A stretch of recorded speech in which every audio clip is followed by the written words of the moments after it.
in this world, good people are suffering more or bad people are suffering more? Good people are always suffering more. Yes? People who think they are good, they are simply a suffering. Isn't it so? Please look at this. Now, first of all, how did you become good? He's not okay, she's not okay, he's not okay, he's not okay, he's not okay, she's not okay. Compared to all these people, I am a good man. From where did you get the idea that you're good? Tell me. You have compared yourself with lots of people and you labeled everybody as bad. And now you feel good. Somebody who thinks he is very good, in his mind, nobody in the world is okay. The more good you think you are, nobody is okay for you. Is that so? Isn't it so? People who believe they are very good people, nobody wants to go anywhere near them because they're so good, no life can happen. Your goodness is only in comparison with something else, isn't it? Yes? And you establishing yourself as good and making all these people are totally wretched people, then I am a really good man, isn't it? Isn't it so? Good people won't get anywhere, either in this world or in the other world. Can you take a joke? Do you have good digestion?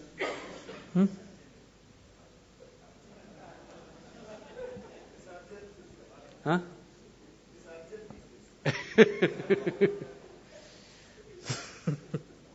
I'm not talking about that digestion.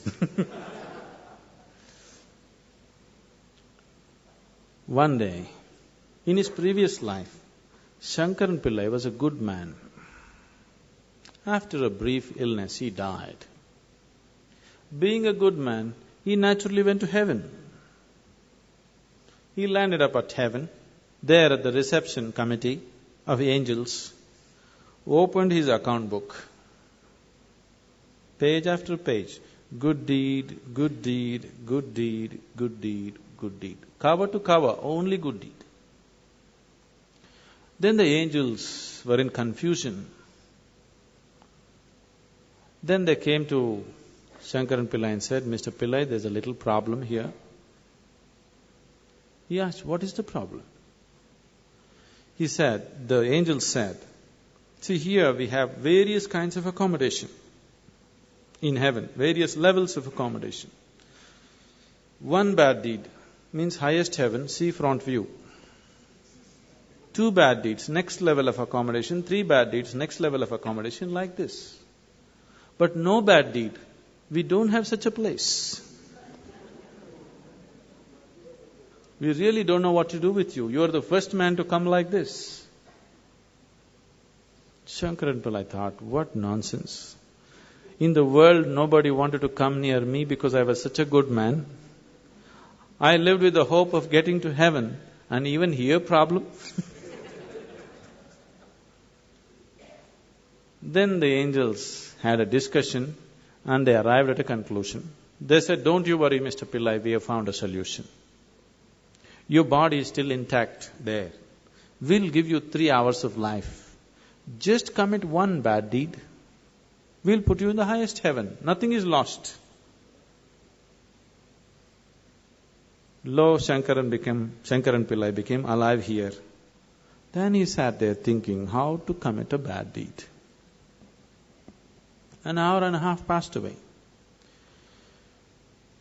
See, he's not like you, he has no practice.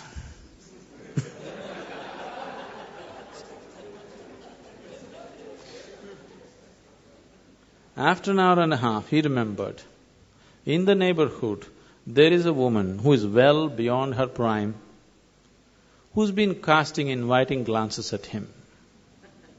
He being a good man, he never looked that way. Now he thought, okay, adultery is a bad deed. Because after all, he's going to do whatever he is going to do just to go to heaven. So he went looking for the woman. He went and knocked on her door. She came and opened the door. When she opened the door, Shankaran Pillai said, "I want you." "Why, Mr. Pillai, just yesterday evening they told me you're on your deathbed. What is this?" He said, "It doesn't matter, I want you." He went in, nature took over, things happened between them. He doesn't want to die in her house. Time is running out, so he told her, "I need to go." And he came to the door. The woman came to see him off, and she said, "Mr. Pillai, do you know what a good deed you have done for me today?" "One more good deed." What to do? So good people will neither make it here nor there. It's not your goodness which liberates you. Your goodness is only in comparison with somebody else. Your goodness being in comparison with somebody else, it's not about goodness, it's a kind of sickness. It's just like right now people are going about like this. They are happy. They don't know what joy is. Their happiness is just that they have things that other people don't have. Isn't it? Now let's say you are all very hungry, but my stomach is full. And I feel so happy that nobody has food, but at least I have something to eat. Is this happiness or sickness? Humanity is suffering from the sickness which is passing off as happiness for most people. Isn't it so?